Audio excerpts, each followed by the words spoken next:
Hey guys, and welcome back to Untier Talk. It's a very exciting time. PUPL Week 1 is out, the draft has happened, and we're going to be talking about all that stuff. That we is me and my co-caster, Hajad. Hajad, how you doing?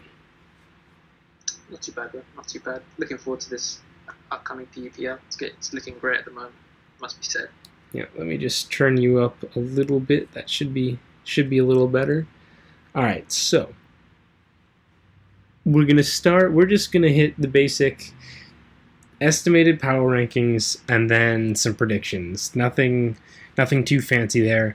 No one's put out their own power rankings yet, although Galbia has promised his. As a reminder, we record on Sunday, so by the time Tuesday comes up, definitely a chance for plenty to change.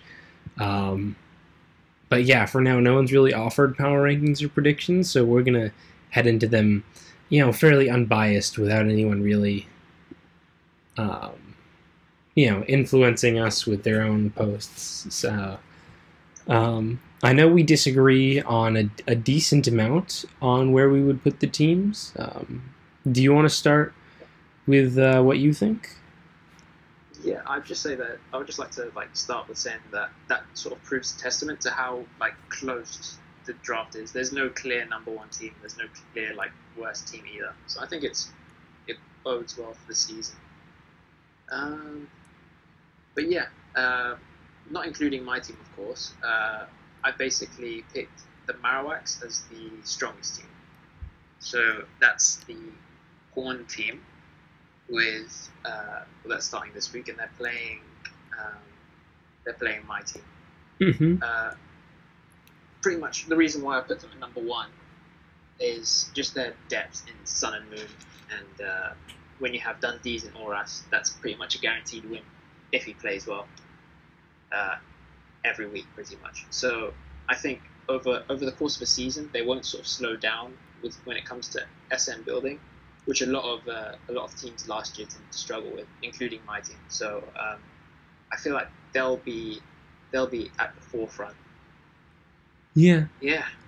I think, to me, the reason I put Marowaks a little lower is actually because of that SM building is something I find a little awkward, because the builders that they have right now are basically people who aren't necessarily full mains who have to pick it up, and then they have Amber trying to help as he's doing black-white, and then they have Pepe Duce probably has Arco Boleno helping him, and their builds, which did win seasonal, but I think in just a game with a little more prep for single games with a lot of team support, I really don't know how well their SM teams are going to do. You can see their starters, Kingler 1, 2, 3, 4, 5, and Arafine, they don't really, as far as I know, necessarily build their own stuff, even though they're very strong players, and I'm not sure how much that's going to hold up.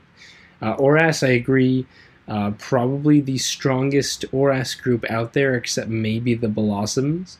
I was interested to see they didn't put Dundees in the first slot. I think Pearl versus Dundees would actually been a really fascinating game, but instead he's playing Shane Ghoul, and I love Shane, but Pearl has just been more proven, I'm pretty sure. And then Amber and Miyoka, very solid old gens, nothing against them. I just don't rate them necessarily quite as highly as other teams, because their SM maybe won't pull through. That's really the question. They also do have Han backing them up, although he mostly has built joke teams. Obviously, he can do serious stuff. But for me, the thing about the predictions is all these teams are really close.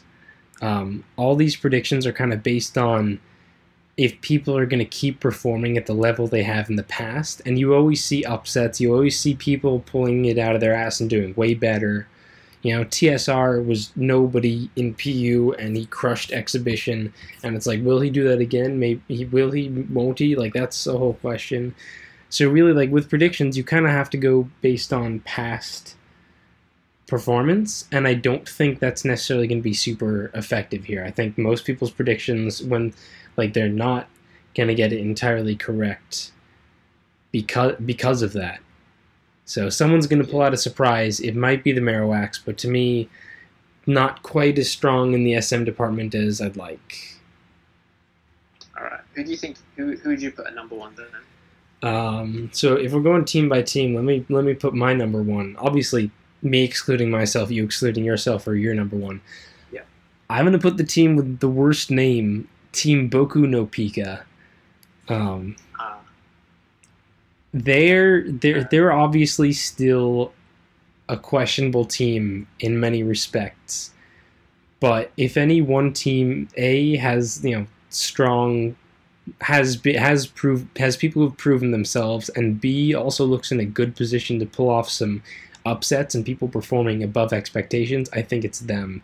Their Sun and Moon lineup, very strong. Robert Alphonse, when he's on, and he sometimes he's off, and that's a big deal. But he came second place in the first seasonal that didn't count for circuit points. He's been around for a long time. Lax and Snaga, very solid PU players who have been coming around for PUPL for a long time. LST obviously wants to do a lot after being stuck at exhibition, and everyone has high hopes for him. Everyone is looking to see what he's going to do. Oras, Rodri went 6-0 last PUPL in Oras, I believe. Yeah, 6-0. Yeah. I'm not sure if he played. Let me check exhibition records. Rodri exhibition, he actually went 0-1, so not much of a sample size to go off of, but last time he played Oras, he also went to the finals of the PU Open, so that's pretty solid. It was he ended up losing to False, obviously. So he has a lot going for him, and then Rob Jr. is just one of those general tour players who shows up for a lot of PLs. He's good. Nothing against him. Finchinator, obviously very strong player, knows black-white. Didn't do very well last PUPL. He was on my team, and his record, I think, is not as good as he can be. For my team, I drafted him last year, and I don't think I gave him enough support, enough team support to help him with black-white. And additionally, he just got kind of unlucky. So yeah, 1-4 I don't think represents all he can do. And then DPP Chris Loud, probably their weakest slot. Not a lot of people know DPP that well, but he's still just not a super proven player. And when you put him up against either strong old gen tour players like Drud and Haysup, or people who have a lot more experience in DPP tours like General Annoyance and Miyoka, definitely their weakest slot. But I think Team Boku no Pika puts out a very strong all-around side, even if they don't have one specific killer player, like they don't have an FLCL or they don't have a Tasker. I think all around they manage to be strong. Yeah, I'm basically echoing what you said. I had them ranked second in my power ranking, so not far off first, obviously. And it's actually a team that I have the least analysis of, just because it's just like your standard tour player, and a couple of builders. And all of the players are above average, well above average in most cases. So I expect them, obviously, to pull through. What the difficulty with this team is going to be, I think, is going to be the building, because it's going to be heavily, especially SM related, it's going to be heavily linchpinned on how Alphonse and LST build. Mm-hmm. Potentially Finch, if he goes out of his way. I remember last year I trusted Snaga to build one team for himself, and he got 6-0'd by Lilligan, so I don't trust him that much per se. That's fair. I should quick side note on Finch. He is playing World Cup right now, so that is definitely something that could distract him a bit. Yeah, for sure. And I mean, I feel like if they can keep their builds fresh, they will win. I feel like they have the best player, if you have player by player and you go through every team, their team is probably the best, quote unquote. But then again, it's like not everything comes down to playing. I mean, loads of players, including myself, really have tried to win games just off a preview, and that is just a viable way of winning, as just being better than your opponent, I feel. Mm-hmm. So I feel like I rank them number 2 just because I believe they have less PU-centric players. I think that's the thing that I liked about the Marowaks, is that they had loads of people that were really interested in PU, and loads of people that would dedicate 24 hours a day to getting wins, getting teams built. Whereas I don't see the same in this team, but you can't refute the tour experience that everybody has on that team. And I think they'll go far. I think that's fair, and I think the difference in our placing with 1 and 2 mostly comes down to how I see the Marowaks differently than you, not Team Boku no Pico. I think we both see them as a very strong contender. So there are 4 teams left. 2 of them are ours. One of them we both agreed was kind of the weakest looking team. So let's hit the last team left. The Magnanimous Mischievous, led by Eva Garrow. Definitely also the team I'm facing this week, so I don't necessarily want to give too many of my thoughts away, but I think I still think they're a very strong team. I think they're by no means out of it or necessarily bad because we haven't called them the one or 2 or anything. They have a lot going for them. They have a lot that remains to be seen. Obviously, the biggest thing, Tasker Dibs building core. Tasker being one of the most hyped PU players at the moment. Exhibition, 4th best record with some very solid plays. Overall in PUPL, not a ton, I don't think. He's still relatively new. Can't find him right now. But his big breakout was LTPL, I think. Well, not big breakout, but he another big tour performance. So a lot of people looking to Tasker. And then the fact Dibs, not necessarily as a player, although he certainly has a lot to prove there, but more as because Dibs builds a lot and can provide teams, I think that makes the rest of their cast look a lot better. Where they have Obi, Fellaburn, Lighthouses, Gary Oak, in SM and Horace, all of whom are strong players, just not PU mains, so getting them the teams required I think is a big deal. And then Black, White, and DPP, big question marks. Solid players, haven't really touched these tiers, so we'll just have to see. CB Aaron Judge, obviously an Eva Garrow friend from RU, Drud, kind of just been around. It's hard to tell if they'll do well or not, but I don't think they're super weak-looking slots by any means. Yeah, no, I think with the Mischievouses, I had them ranked 3rd actually, because I feel like they have the most flair slots out of any of the other teams, to be honest. If you look at, obviously Tasker's going to be your SM1, when you put all your chips down, you're going to trust Tasker to pull out the wins. But I feel like every other player on the team can also go off with him. Like they're all pretty good. Dibs will go even because Dibs will always go even, just because of how he builds, and he can spot meta trends way quicker than the usual player. Like last year, he had the Z Celebrate Charizard. He really caught that on. Like in the off season, he was making Z Lovely Kiss, Jinx teams. That was like broken, you could claim, for a while until Tomb dropped. Yeah. And then more recently is the Fat Sensu hype, which is, that one is incredible. I'm sorry, but that thing is like, otherwise to me, it would probably be like an A minus one, but it's definitely an A plus set for sure. Oh yeah, Fat Sensu is the only thing keeping it A plus in my opinion. Yeah, and Dibs will go even, based purely on the fact that he can spot meta trends way quicker than your standard player. He won't light the world up like Tasker could potentially, but he'll go even. Mm-hmm. Is my fair suggestion. And the rest of the players are just pretty solid players, and that's what I was thinking. Is like Philibin and Obi, obviously they're pretty decent players. Not obviously PU mains, but they'll put in a shift. Both SBL players, both have come to play PU in the past. Exactly. So I feel like they'll take interest in what Dibs and Tasker build, especially. And I have an asterisk next to CB Aaron Judge. I think he's going to be potentially, out of all of the black-white slots, the guy who's most likely to repeat an Onfuga or go that 6-0. Like, I'm putting him down as that because I feel like black-white experience. That's basically it. Yeah, I don't know if he's gonna.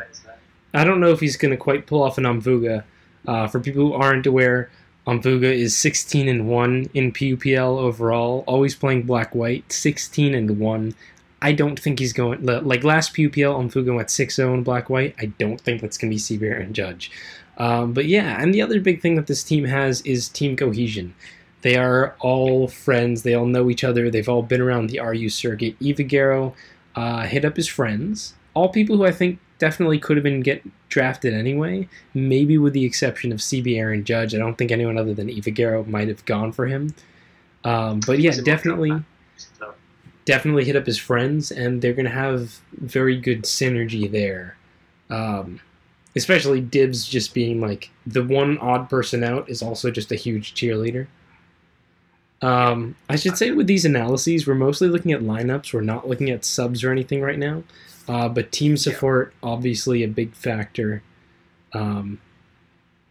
Actually, we should have gone back and maybe talked about overall lineups. So let me find them. So right here, the Mischievous is not starting. They have Manny, who's been away for a long time, but can definitely help with teams. They have Plans, who's also probably going to be more on the building side of things. Ziri, who honestly brought some really questionable stuff to the best of 3 tour, but has proved he's a solid player and could definitely see him subbing in. And they have NACL, who's a solid tour player who I don't think builds at all, but is going to be a strong sub if anyone's not really performing. So overall, I'd say that's a plus to them. Let's see, Boku no Pika, not in right now. They have Quantum Tesseract, who's average at PU. One of my favorite guys, teaming with him in OMPL. In PU, he's never really done anything.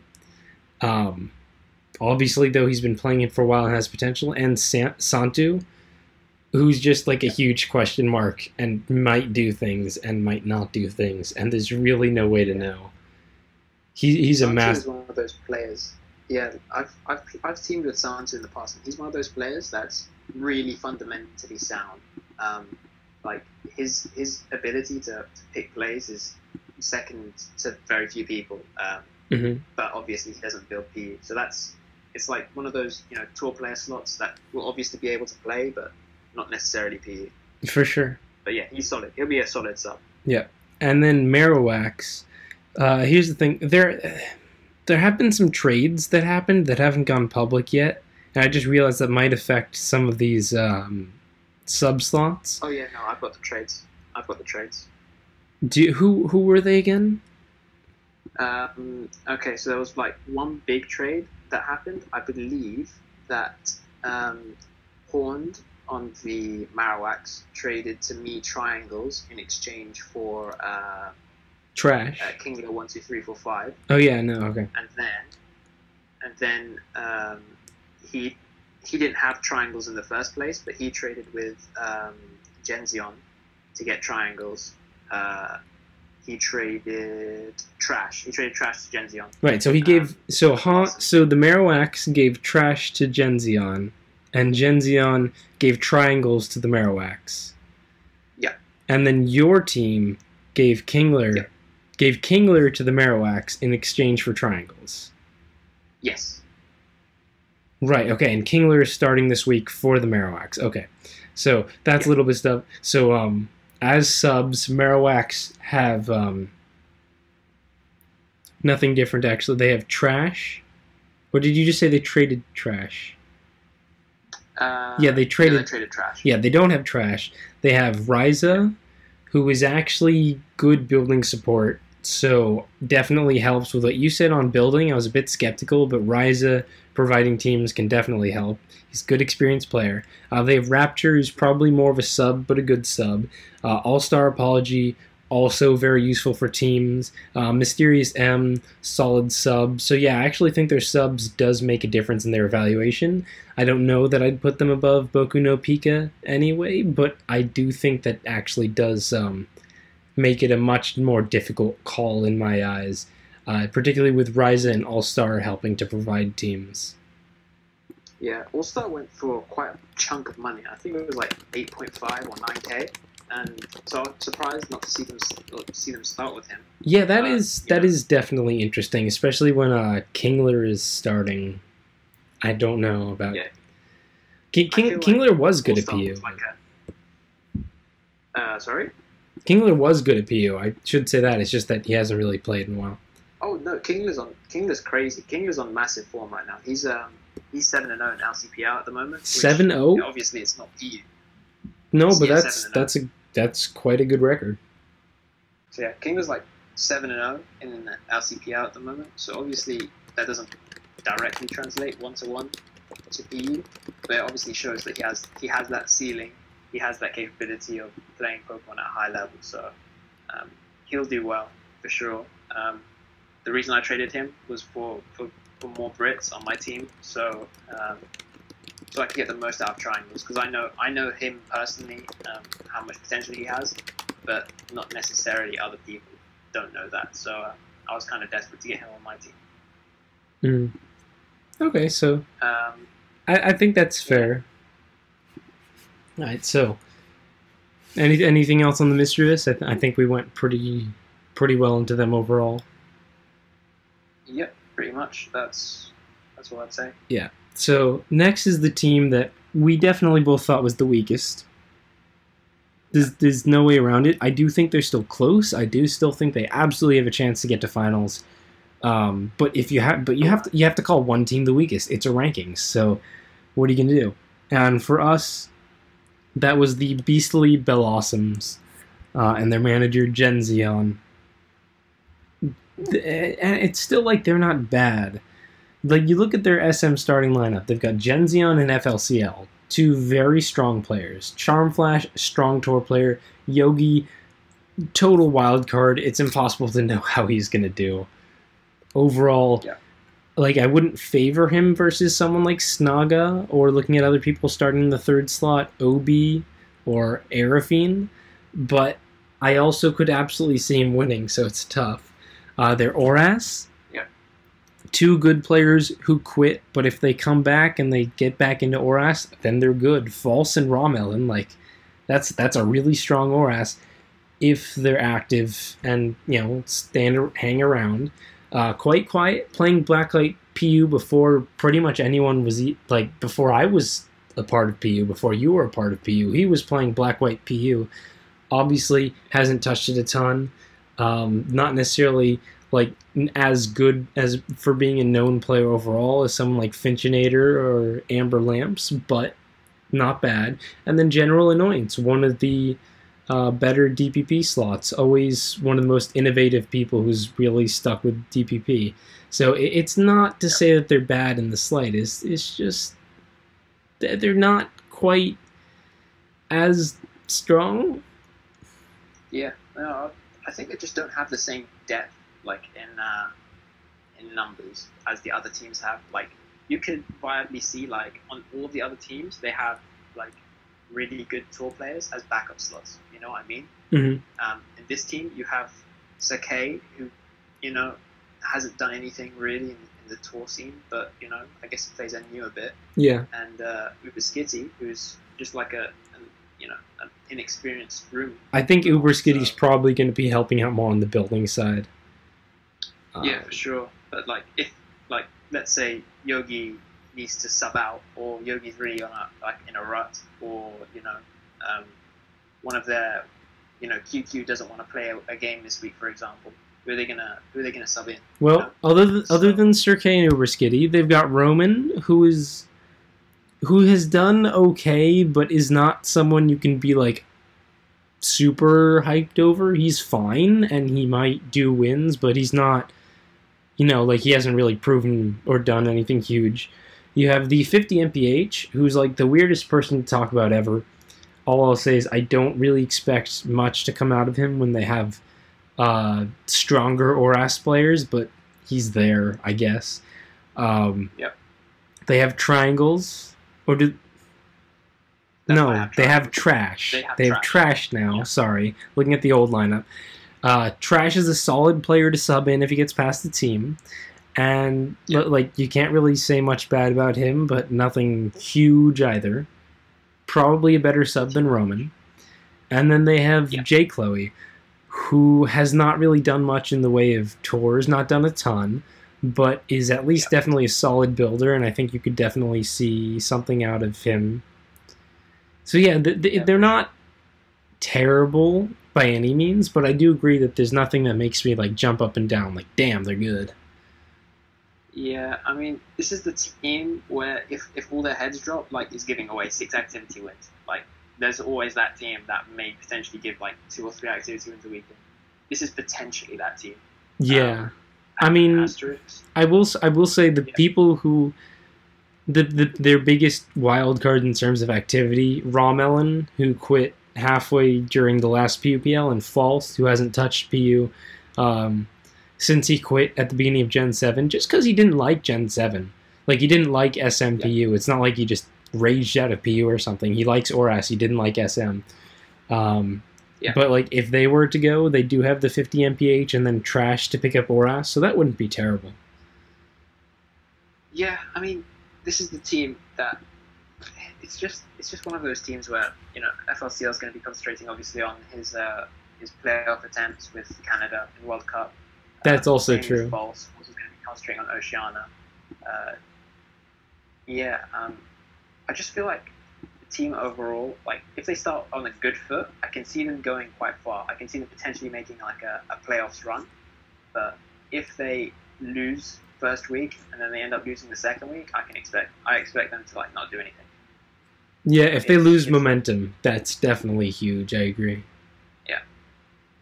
The one asterisk that I have is the other wild card underdog, Black Horse, Dark Horse. That's what you call it. Dark Horse, yeah. In the PPL, I think that's Charm Flash, because he's obviously done really well in the OU scene, and comparatively, PU doesn't have as many like top echelon players. So if he gets past good teams from the likes of Yogi and the likes of JK Leoi, never know how to pronounce his name. I can see him going like 6-0 in a playoffs run if he learns the meta well enough. Yeah, I mean, he's certainly known. Yeah. It's another thing to pick up. He's also, well, this won't be a leak by the time Untier Talk gets uploaded Tuesday, but it hasn't happened while we're talking. But I'm putting him into Anything Goes for OMPL for the first time, so that'll be two like new metas he's gonna start proving himself in. Although him not being not having other commitments with World Cup is nice. Not that it's nice that his team got eliminated, but that definitely, to me, puts a much more positive spin on him than if he had to be conflicted with that. Man, yeah, it's been a while, and we haven't even gotten to our own teams. Anything else you want to say about the Blossoms? Not really. I just think that on paper they're probably the worst team, but they could easily make playoffs. Like, so can every team on this list, pretty much. For sure. All right, so now we get to the awkward segment, where we each talk about each other's teams, because you shouldn't talk about your own team, and then the other person has to try to not like cringe and disagree really hard. Yeah. Would you rather listen first or listen second? No. You say first. You say first, and then I'll say second. All right, I got to get a drink to prepare for how much I'm going to offend Hajad about his team. Oh my god. No, I'm just kidding. Okay, I think the Dens are fine. They're fine. They're a fine team. They're middle of the road, like Mischievous. I wouldn't put them as high as Boku no Pika. Solid team, could make playoffs, but they're not screaming crazy to me like you would really hope they would. Teddy, it's so weird to call him a wild card, but in team tours he is. He's never done exceptional in any team tours. He went 2-3 in exhibition, but he did amazing in LTPL, but LTPL was a long time ago. In PUPL he's 10-5, which is not bad, but that's mostly due to in PUPL 2 he went 6-0, which is like crazy great, and then in PUPL 3 he went 1-4, which is like oh no. So it's really hard to know. He goes all around in team tours. In NUPL, he's like He's got like a 50-50 record or something like that. Yeah. He's not. If I, yeah, go on. Yeah, I mean, he's fine. He's not bad by any means. It's just really a big question.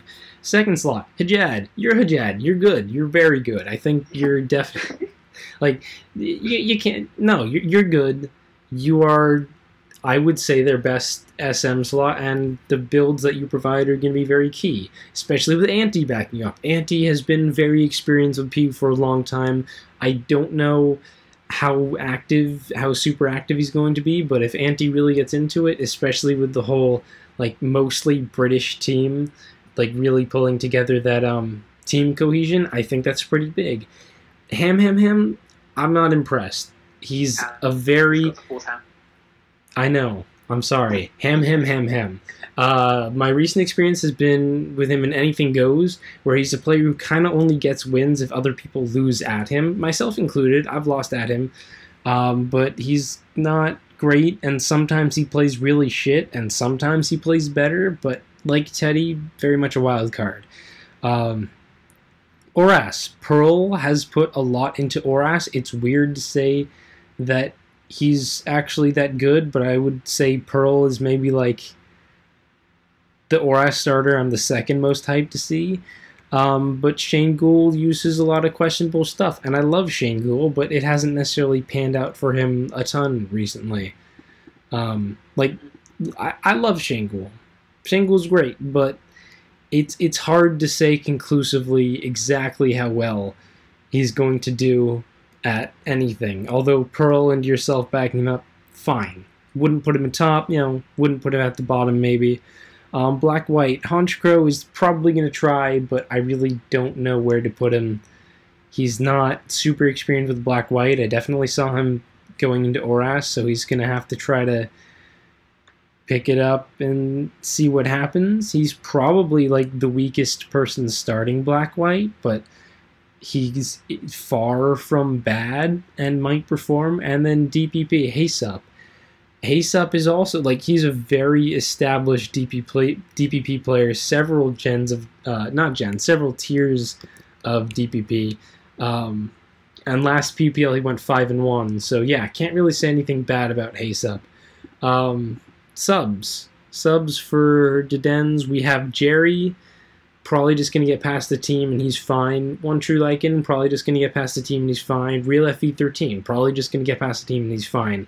Nobody bad, but nobody who's really going to do team support. So I think a lot of this depends on Teddy and Ham, and maybe Shane and Honchkrow to a lesser extent, like actually pulling out better records than just middle of the road, and how well Hajjad, yourself, and Anti can build for an entire team. Because really, you, Anti, and Teddy basically are going to be the ones that have to keep builds on the up and up, and if your builds do not succeed, then yeah, that there's a lot riding on that. So not bad, just like the other teams, a very solid team. You have questionable, will they perform, won't they perform, good overall, could easily see them winning, but can't necessarily put them as high as Boku no Pika.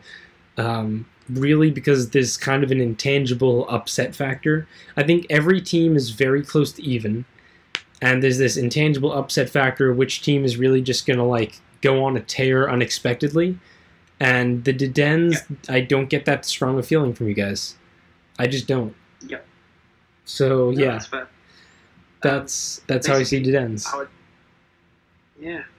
mean, how I see my own team, just looking at it from afar, is that I pretty much drafted very close to my original draft plan.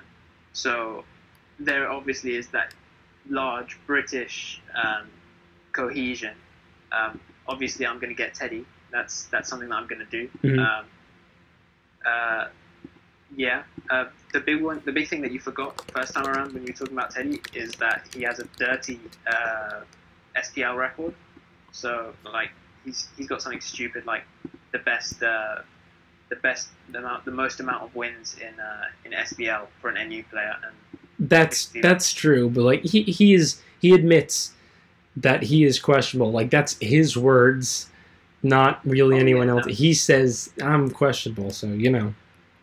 He called me a cunt after after I drafted him for 26K. He Yeah, was that like, was why didn't you just yeah. He said he didn't want to uh, go for that much. I assume.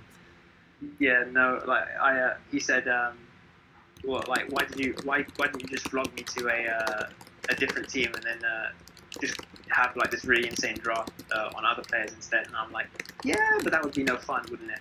Um, Obviously, me and Teddy, we've had a lot of times together. We've done really well in like other tools like LTPL. We've had a strong relationship, and obviously in NEPLs in the past, we've not done too badly. So All right, that's enough out yeah. of you on your own team. Let's move on to the roasting of Megazord. Okay, Megazord. Let me tell you. Okay, your team. I feel like your team could come last. I think I told you this yesterday. Your team will either come last or your team will come first. Like that's how That's I see every it. team I draft ever. Yeah, pretty much. Like this team is like so good and so bad at the exact same time. It's perfect and awful, a train wreck at the same time. Mm-hmm. Like I can't emphasize that enough. It's obviously you have yourself starting in. Oh no, it's not yourself. Kush is starting in SM1. Kush is Kush, obviously going to be that guy. best exhibition record. Thank you very much. Yeah, no, Kush is insane. He's a player. He'll always do well. He'll always go like double positive. No qualms about that. He'll even beat the best players in their own tiers. Like a really solid, good player.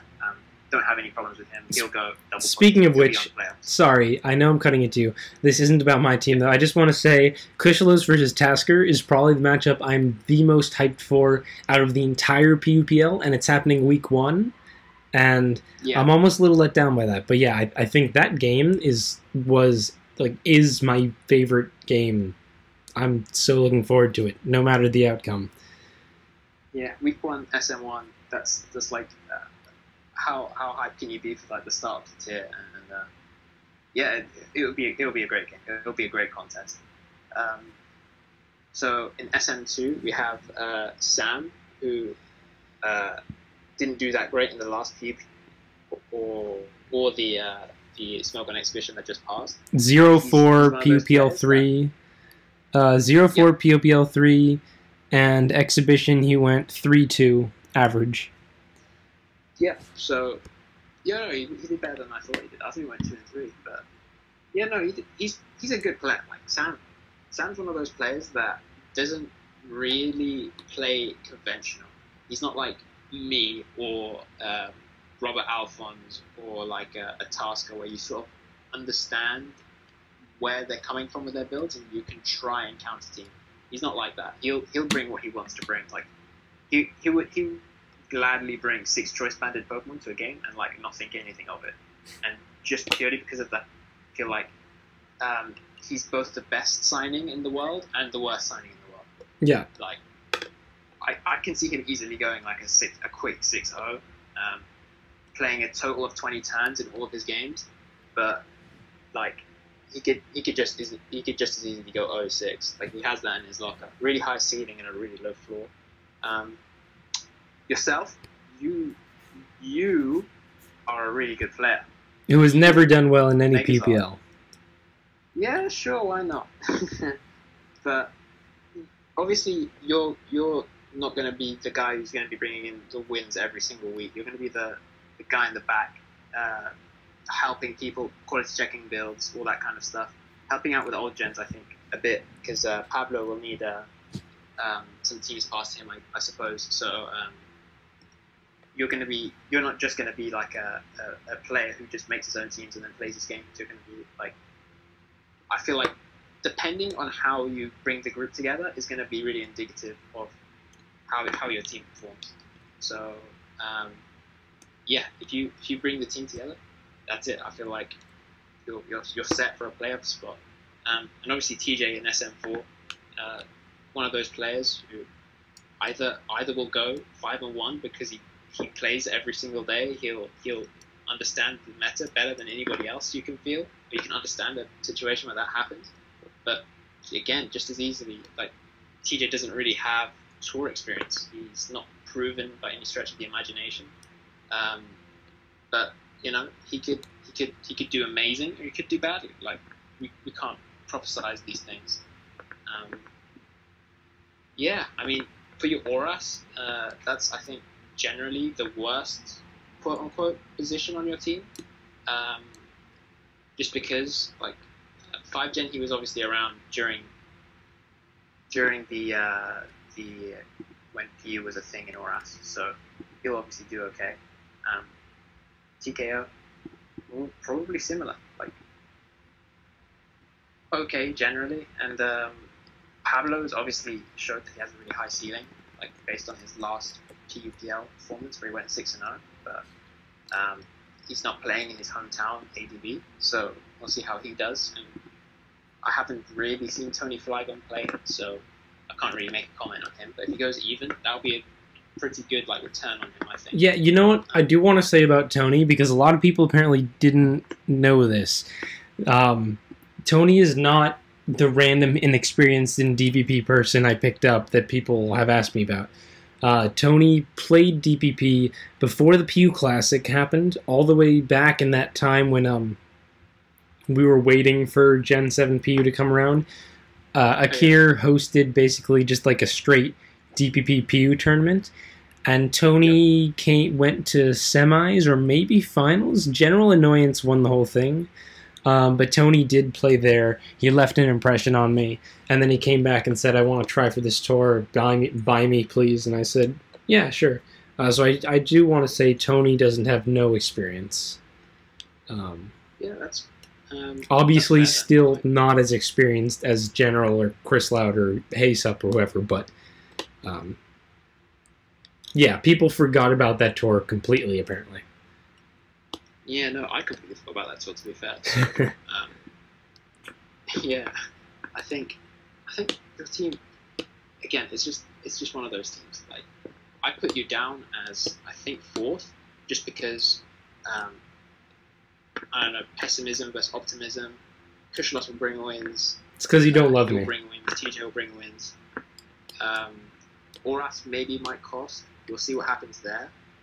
It really depends again on how good the teams are that you pass, or you know, how like, active your actual Aurases are. But I can easily see that team winning, but also coming last. Like that's the like. Your mic is crackling a little bit, just letting you know. Yeah. But yeah, I think that's fair. You didn't hit subs, which we have for most. So the subs on my team, we have Keo, the ex-NU cheerleader, who's been around PU and played in random PU. He's played every PUPL, but he's never been like that huge of a presence or anything. There is, let me see, there's Shadestep, who is also more of an NU dude, but has played most PPLs. There's Pursuit of Happiny, also known as PO, or POH, or whatever. Yeah, I should leave you up to rate him. I don't know how other people perceive him at all, actually.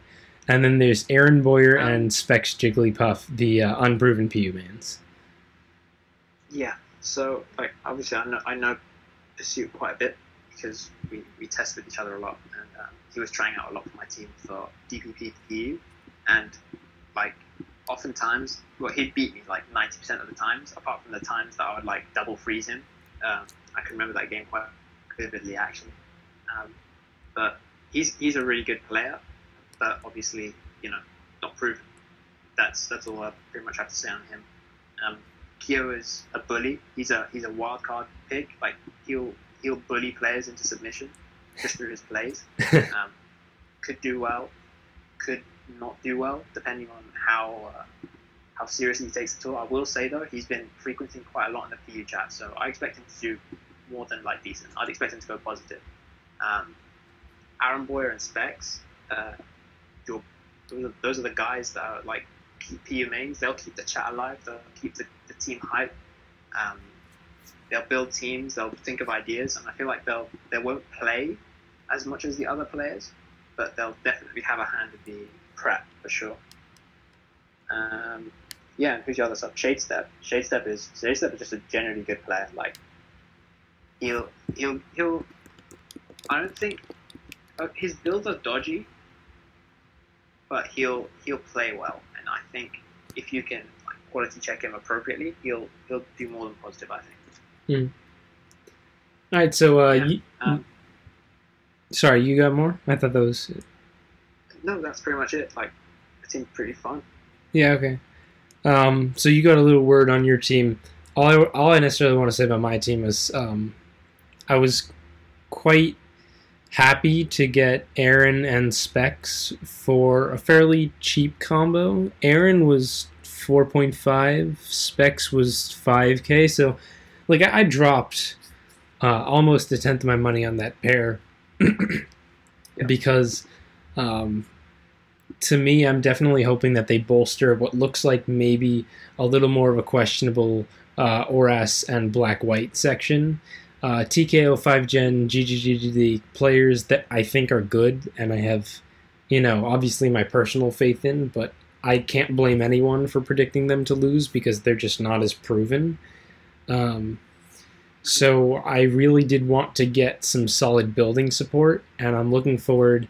Aaron Boyer obviously is one of the only people who builds black-white apart from you. Fun fact, nobody builds black-white except for you two. That's just a fact. That's with the straight facts. I mean, yeah. Black-white is just one of those tiers that nobody plays, so, like, I don't think you can call even me or Aaron Boyer builders, because, like... No. Oh, I'm sorry, Akir also builds, but he's hosting, so it doesn't count. Yeah, Akir's probably the best black-white player, honestly. That's quite funny. Yeah. And anyway, I just want to say, like, to me, their team support represents a lot, even though they're not starting. But obviously, I still, personally, I think I'm gonna whip our starters into shape, and we're gonna go at them. But we'll have to see how well that goes. So this has already been almost 50 minutes, which is fine. Extra long for PUPL. I don't think anyone's surprised. We're gonna be complaining. But real quick, shouldn't keep this going on for too long. Predict the two series that you're not a part of. How do you think they go?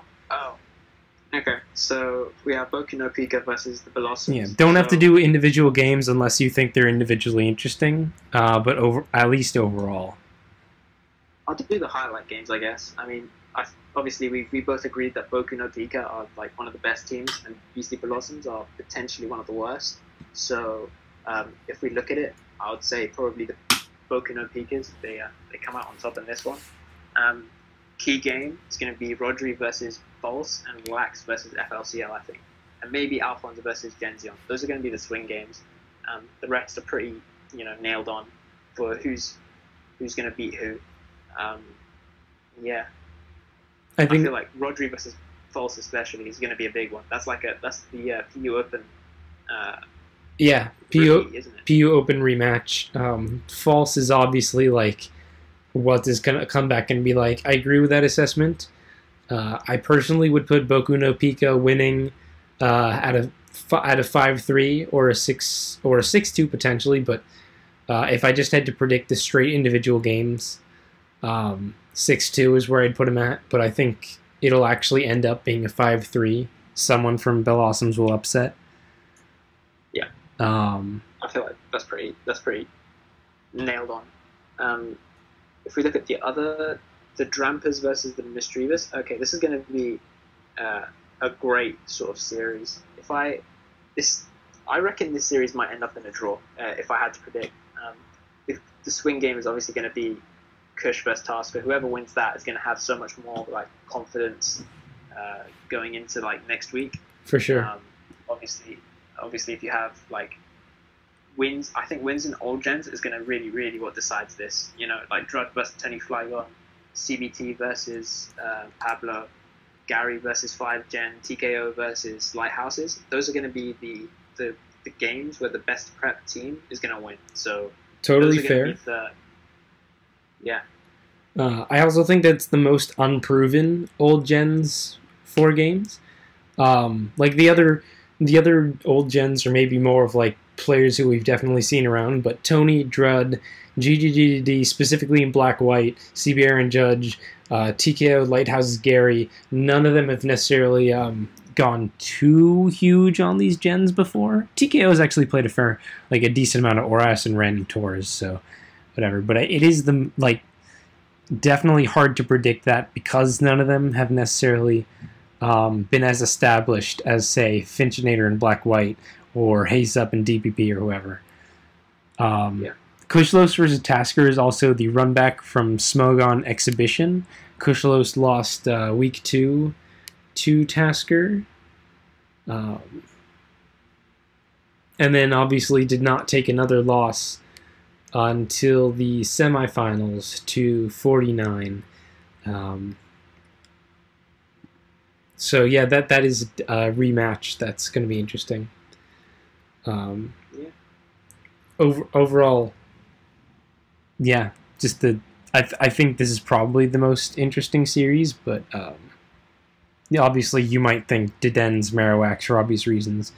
The way I see Deden's Marowak is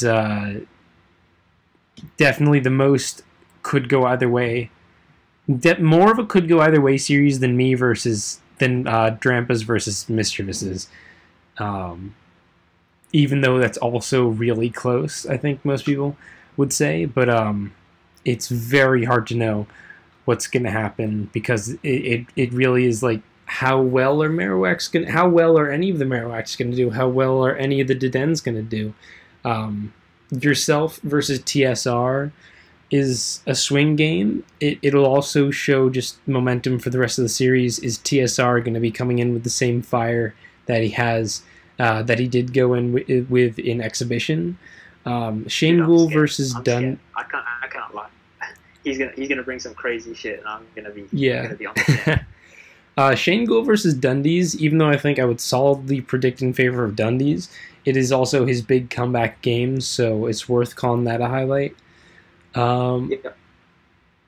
If I had to call it in one direction, I think you guys would win 5-3, but it really is difficult. In fact, it's even worth saying, any of them, all 8 of these games could go either way, and I can't really say as much solid about it as I can for, say, Boku no Pika versus Blossoms. This one is just... It may not look close, because you have, I know Teddy, I know Auntie, who are these Kingler and Arafine people? That's not an Indian thing, by the way. But I do think it is closer than it appears on paper, because it's really how these people perform. I also do think it's a big deal because Marowaks are definitely one of the top teams, and Dedens are probably going to be a bit momentum based. So if Dedens take out one of the top teams early, it speaks volumes to how you guys are going to do. Similar Marowaks, if Marowaks are able to get it together early, either you have the British people banding together, lads form up, or you have the Italian squad pulling it together. Although really, it's not super Italian. There's people from all over, with Lockjaw and Dundee's and whatever. But I think the momentum that either stands to gain from this series would be big. And if it's a very close tie, I even think then both teams would probably feel solid enough to go one way or the other. But if either team suffers a big defeat, like a 6-2 or a 7-1, not that I expect it remotely, I really think that would say a lot to how they're going to perform for the rest of the tournament, and definitely be a real problem for gaining any momentum. Yep, for sure. Yeah. So wow, it's been 55 minutes on PUPL. Any last words? Go the Dedenays. Come on, England. The Dedenays? Did you just say you can't even pronounce your own? Oh. I slurred it. Okay. Yeah. Go darn Yeah. All right. Yeah. If you have stuck around for 55 minutes of irrelevant people talking about an irrelevant tour, you're why I do this. Also because it's fun, and if no one listened, I'd still, but like, if anyone's listened to here, go you. And we'll Shout out Sam. I'm sure Sam would be listening to this still. Yeah, okay. Other than Sam, because he's just a given. Anyway, talk to you guys next week when this week is over, and yeah.